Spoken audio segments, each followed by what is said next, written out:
Up to 50,000 new infections per day in China. What you can expect if you catch the coronavirus, and mass quarantine centers are being set up around the world right now. Hello, everyone.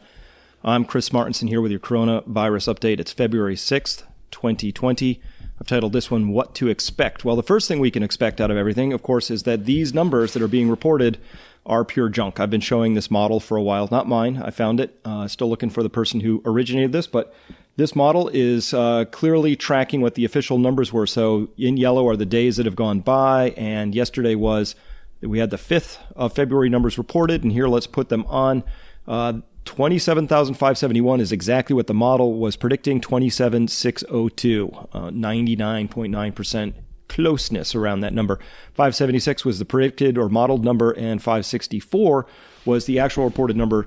These are junk at this point in time, and we all know that, and this is pretty clear. So moving on, I got that 50,000 new infections per day. That is not me fear-mongering. That is me reporting what Professor Neil Ferguson, who works in an infectious disease modeling center, has reported that they are working with as their most probable number right now inside of China. Of course, that could change if the number goes up and is exponential. Really good work at Peak Prosperity in the comments under yesterday's video, where we had a statistician come in and run these numbers and look at these numbers and said, hey, this is weird because the actual best fit for this little math here is a quadratic fit, where what we would be expecting is an exponential increase. Those are two different functions. And so somebody has modeled out the reported numbers, and those are quadratics. They fit perfectly, 0.9999. I mean, it's just a great fit. And we're probably experiencing an exponential explosion in the number of cases. And that's why I don't have it here in this presentation, but maybe you've seen it. There are all these videos circulating now of these massive disinfecting machines running around in various cities in China, just spewing out who knows what, bleach, I guess, but from these giant sort of water guns or look like snow guns on a ski slope. All right, lessons from the cruise ship. Of course, we've always been wondering just how infectious is this particular disease. There was a report that, again, I don't have here, but I could pull up for later, showing that reported that somebody thought they caught the disease after standing next to an infected person for about 15 seconds. That's out of China. But here on this cruise ship, we're up to 20 infected. That's out of 102 results that have come back out of 273 people tested. But the whole ship is on quarantine, and there's another whole ship under quarantine. And it just must be a nightmare for those poor people who are stuck on that. So I've heard a lot of reports, and people have come back. I'm very excited about the HIV protease inhibitor and the nucleotide disruptor cocktails. Those look like they could be really good.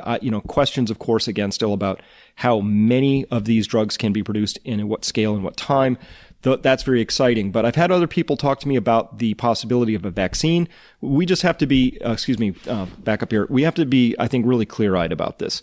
So here, it's going to take a long way to go.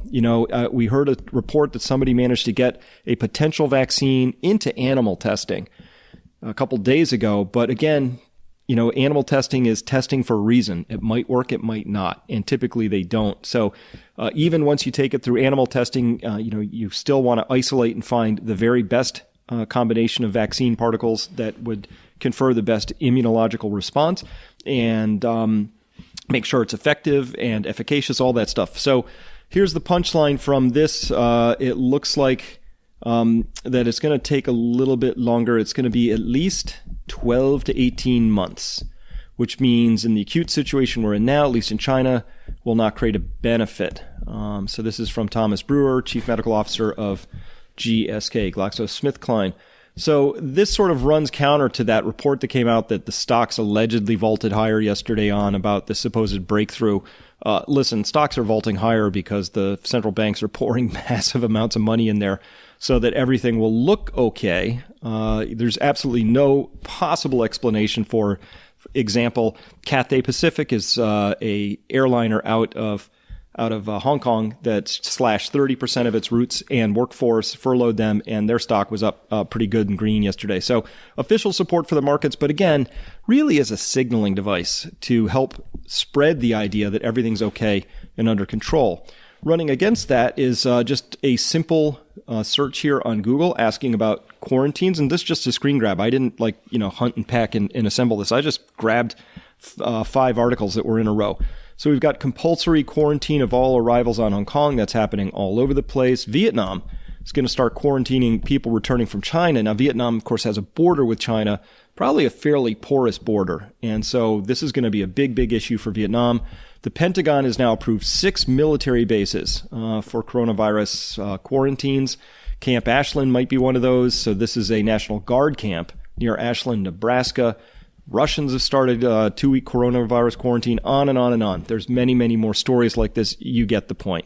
And when we look at this, Vietnam isn't just setting up a quarantine. They're setting up field hospitals with thousands of beds to handle a potential influx of coronavirus cases. Of course, health officials don't set those up willy-nilly for no good reason.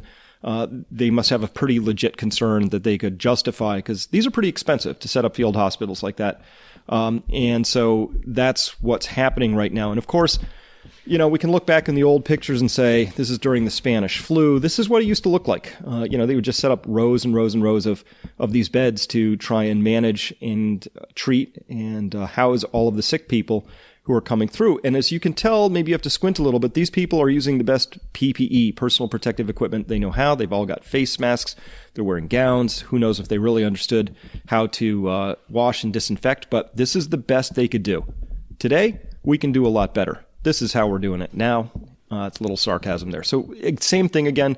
This is in Wuhan. They've set up this facility, thousands and thousands of beds. It looks like they're expecting and ready to quarantine people. In fact, the orders have come out in China now for people who are infected or might have been infected to show up to quarantine centers. And that's how they're going to begin to try and contain this, is at least see if they can get all the people who are sick or potentially sick in a room.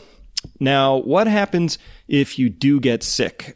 What I've tried to do here today is give you a sense of sort of the progression of the illness. First things first, I'm convinced that most people who get this illness some of them just have the sniffles. Well, let's talk the total disease spread. There is a whole bell curve of possible responses here. Some people, they're just naturally immune in their own way, or they get a very, very, very minor case. In fact, they might not even notice. And then you'll get the people who are getting a little bit ill, and it comes and it goes. You'll get the people who get more sick. These are people who are really feeling like they've got a full case of the flu. But then, unfortunately, it looks like up to 25% of the people who contract this, and again, really rough numbers, could be that that's really a much too high of a figure because we aren't counting all the people who got the equivalent of sniffles in that story. But it looks like a very, very significant number of people are getting seriously ill with this. And so once you do present to the hospital or you get a full-blown case, the question is, what's that experience like? So U.S. has its first patient has now been released from the hospital. That was on February 3rd. And so what I want to do is just step through what this person's experience was. This one actually got written up in the New England Journal of Medicine. And this case report doesn't follow all the way through to the release. I believe this travels most of the way through, but we get the early patient history on this.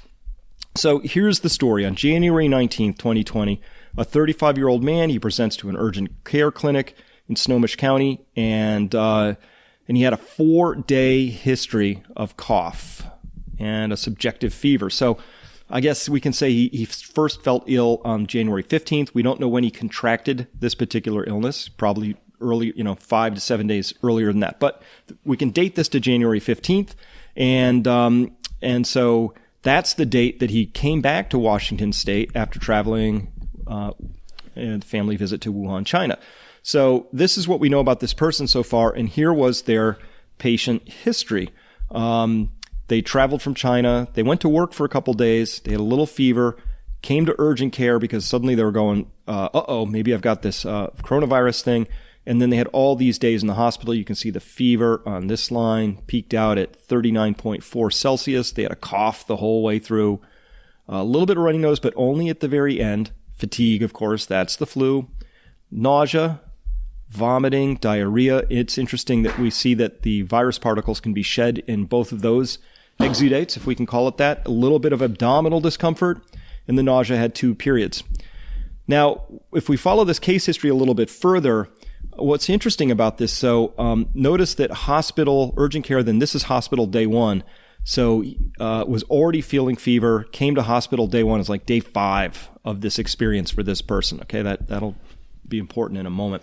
So a chest radiograph taken on day 3, so that was illness, day 7, showed no evidence of infiltrates or abnormalities, so no pneumonia. Now that's the thing that's really the chief complicating factor with this that's really doing people in and killing them is the pneumonia.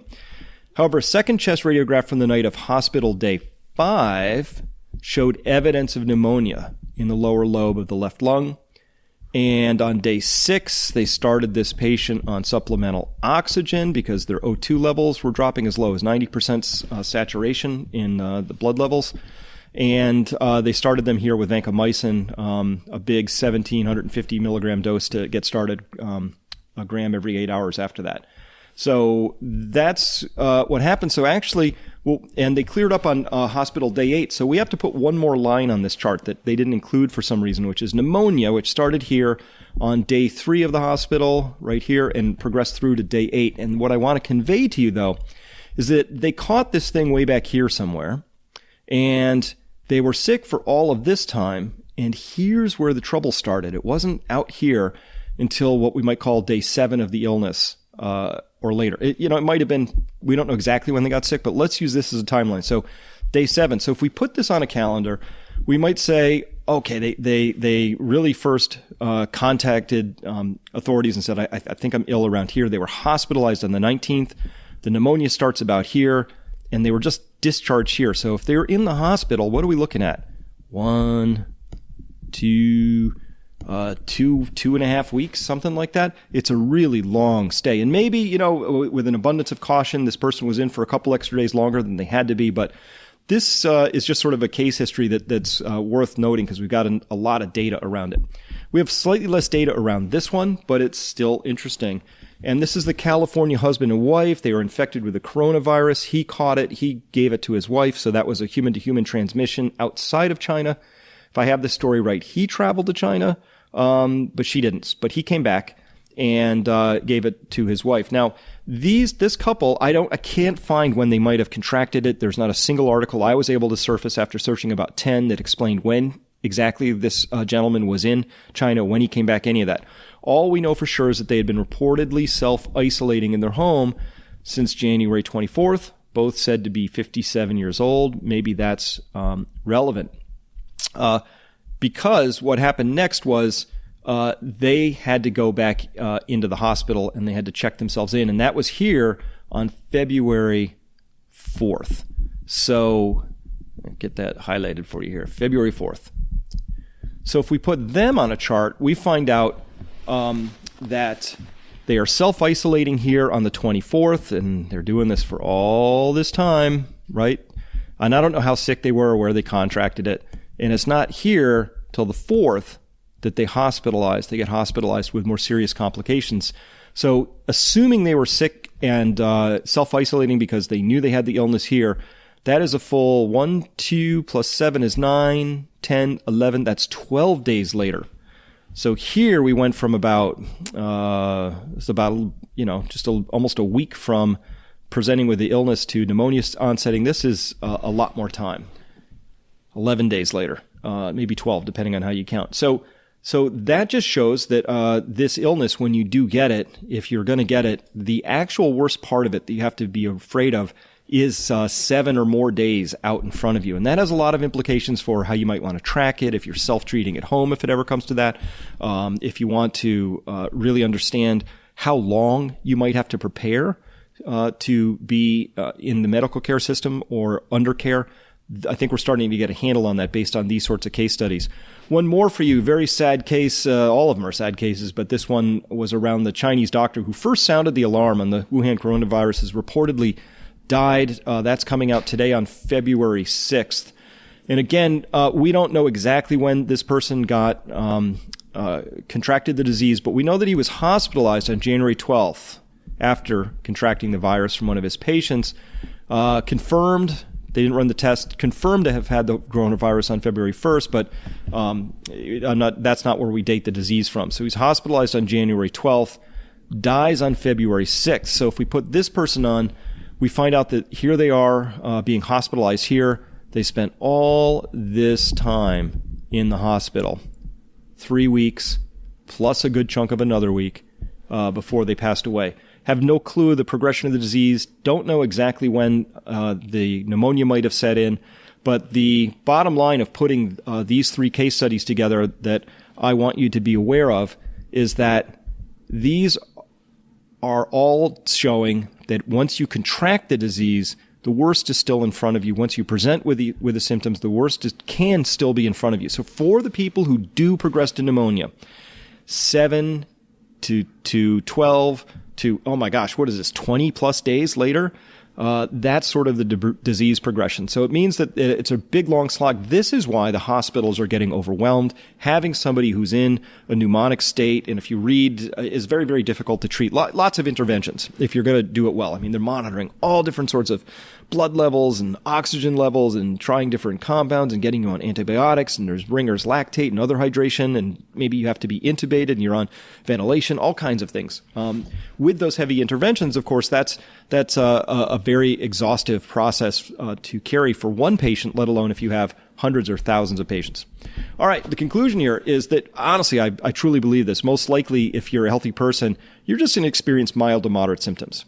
But there's a pretty high complication rate on this. It seems to be, so far, hitting males harder than females, potentially people of certain races, Asians harder than non-Asians, and as well, because I might mention that all 12 people who caught this in Germany, and again, I don't know the races, I'm just projecting here, but all of them had relatively minor cases and were released without too much difficulty. But if you do get one of these serious complications, and that may be, we don't know how many, up to 20%, the NIH thought 25%, it's going to be a 2 to 3 week hospital stay under rigorous care. And that's a real concern if this thing goes epidemic across other countries. Of course, a pandemic is just an epidemic in 2 or more countries. So we really got to watch this. It looks pretty serious at this point. And if we look at this disease progression, the first few days, kind of like a bad cold or a flu, but things can then take a turn for the worse, usually about a week in, might be 2 weeks, but it's out there. And this is going to be pneumonia. And of course, you're looking for shortness of breath. You're looking for, difficulty breathing. You're looking for, lung pain, things like that. The actions of the authorities at this point, setting up those massive field hospitals all over the place and implementing quarantine procedures and all of that, I think that tells you everything you need to know. Please don't watch the stock market as a indicator as whether everything's fine or not. Please don't listen to any more journalists out there trying to tell you this is no worse than the flu. This thing is for real.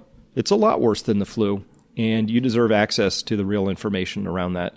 That's all I have for today. We'll talk to you again soon. See you later.